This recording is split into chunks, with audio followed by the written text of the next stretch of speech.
బంగాళాఖాతం ఉగ్ర రూపం దాలుస్తోందా? భూమండలం వేడెక్కుతూ ఉండడంతో మొత్తం సముద్రం అల్లకల్లోలమైందా? సాగరంలో అసాధారణ పరిస్థితులు నెలకొన్నాయా?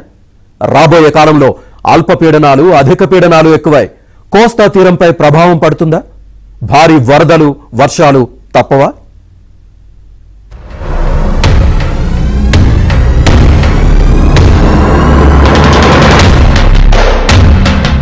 వాతావరణంలో విపరీత పోకడలు.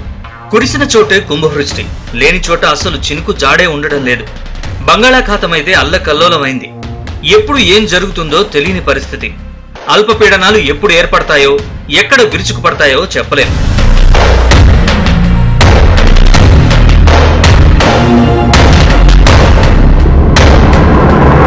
ఈ ఏడాది సెప్టెంబర్ నాటికే 8 సార్లు అల్పపీడనాలు తూర్పు తీరాన్ని భయపెట్టాయి.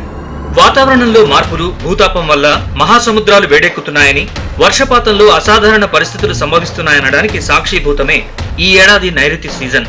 రుతుపవనాల సమయంలో బంగాళాఖాతంలో అల్పపీడనాలు సాధారణమే అయినా వాటి సంఖ్య ఇంతలా పెరగడం, వెంటనే ఏర్పడడం, తీవ్ర రూపం దాల్చి తుఫాన్లుగా మారడం, కుంభవృష్టి కురిపించడం మాత్రం అసాధారణమంటున్నారు వాతావరణ నిపుణులు. Over the years, because of the impact of the climate change, intensity of cyclone is increasing over especially the Arabian Sea.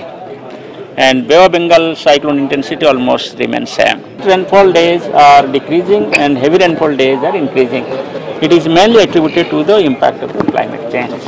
That means whenever it is raining heavily. When it is not raining, it is not raining at all. So dry spell is becoming longer and wet spell is becoming shorter.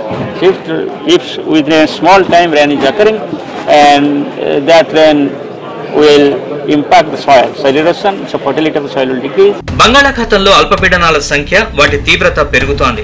భారీ వర్షాలు కురుస్తుండటంతో తీర ప్రాంతాల్లోనే కాదు, మధ్య ఉత్తర భారతం వరకు అధిక శాతం జనాభా ప్రభావితమవుతోంది. విజయవాడ, ఖమ్మం ప్రాంతాల్లో ఇటీవలి కుంభవృష్టి కూడా ఇక్కడి పరిస్థితులే కారణం. సహజంగా బంగాళాఖాతంలో అల్పపీడనాలు ఎక్కువే.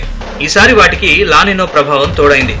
పశ్చిమ పసిఫిక్ మహాసముద్రంలో ఏర్పడుతున్న తుఫాన్లు తూర్పు ఆగ్నేయాసియా దేశాలైన వియత్నాం, కంబోడియా, థాయిలాండ్ మీదుగా పయనించి బలహీనపడుతున్నాయి. బంగాళాఖాతంలో మళ్లీ తీవ్ర రూపం దాలుస్తున్నాయి. దీంతో ఈ సీజన్లో 5 వాయుగుండాలుగా బలపడి తెలుగు రాష్ట్రాలపై తీవ్ర ప్రభావం చూపాయి. భూతాపం కారణంగా సముద్ర ఉపరితల ఉష్ణోగ్రతలు పెరిగి తరచూ అల్పపీడనాలు ఏర్పడుతున్నాయి.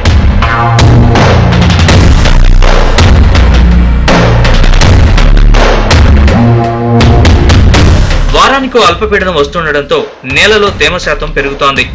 ఈ కారణంగా అల్పపీడనం సముద్ర తీరం దాటి భూభాగంపైకి వచ్చినా బలహీనపడడం లేదు. ఇటీవల బంగాళాఖాతంలో ఏర్పడిన వాయుగుండాలు తేమ, వాతావరణం కారణంగానే దేశ పశ్చిమ వాయవ్య ప్రాంతాలైన గుజరాత్, రాజస్థాన్ వరకు పయనించాయి.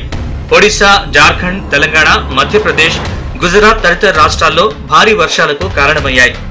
గత 10 ఏళ్లలో తుపాన్లుగా బలపడుతున్న అల్పపీడనాల సంఖ్య తగ్గింది. వాయుగుండంగానే ఆగిపోయినా వాటి తీవ్రత పెరిగినట్లు వాతావరణ సూచికలు స్పష్టం చేస్తున్నాయి.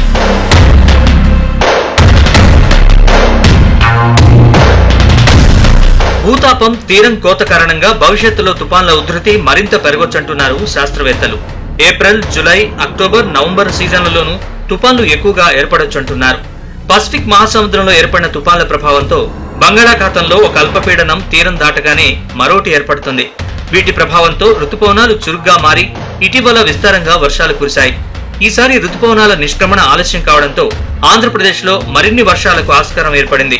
వాతావరణ మార్పుల వల్ల తుపాన్ల గమనం అంచనా కష్టమవుతోంది. ఇటీవల దక్షిణ చైనా సముద్రంలో ఏర్పడిన యాగి తుపాను మయన్మార్ వద్ద బంగాళాఖాతంలో వాయుగుండంగా బలపడింది. దీని ప్రభావంతో ఉత్తర భారతదేశంలో భారీ వర్షాలు కురిశాయి. ఇది అంచనాలకు అందంది.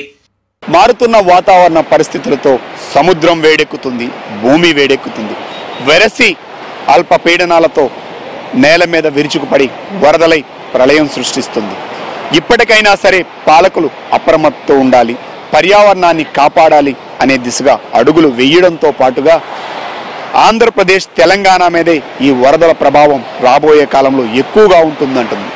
అందుకోసమే పాలకులు చిత్తశుద్ధితో పనిచేయడంతో పాటు వచ్చే ప్రతి నీటి బొట్టుని సంరక్షించే దిశగా ఆక్రమణకు గురవ్వకుండా నగరాల్ని కాపాడాల్సినటువంటి అవసరం ఉందని నిపుణులు హెచ్చరిస్తున్న పరిస్థితి కనిపిస్తుంది.